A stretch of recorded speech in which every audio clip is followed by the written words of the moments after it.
Hi guys! Welcome to my vlog kung saan isa ako dating international entrepreneur guys. Yung mga ano na yan guys is meron kaming bisita na kilalang tao na masikat na buksingero, si Clyde Mayweather. So, ito po yung mga gumagamit ng ating mga product guys. Ayan, mga sikat po na tao yan. Ayan guys, namimit ko na mga yan mismo doon kung saan ako saan ako nag-opisina guys. Ayan, Hall of Fame, most 7 years guys. And yun naman, mas kilala nyo yan. Yun po yung may-ari ng mismo kung saan ako guys.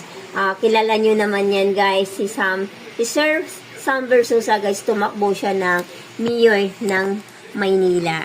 So yan po yun guys. Ito po yung aming mga product. So, talagang legit guys, legit talaga siya.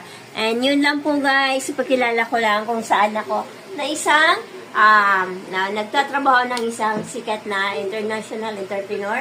Ito po yung aming mga ano guys, ayan, kung sino po yung mga yan. So, business proposal. And yan po guys, ayan, kumbaga guys, hindi ko na siya napupukusan ngayon kasi sobrang busy ko talaga. Pero, kung isa ka dito na member guys, panghabang buhay na po yun. So, wala pong problema kahit hindi mo siya mapukusan noon, hindi mo siya mapukusan ngayon. And the next year, kung may oras ka na, pwede pa rin ituloy-tuloy yun guys. Yun lang po guys kung saan pinakilala ko lang na isa akong international entrepreneur guys, kung saan kilala yung company na bilang isang front row international. So, marami pong mga brands, guys. Any country, marami pong brands. So, yun lang po, guys. Welcome to my vlog. Thank you so much. Thank you for watching. Bye-bye, everyone.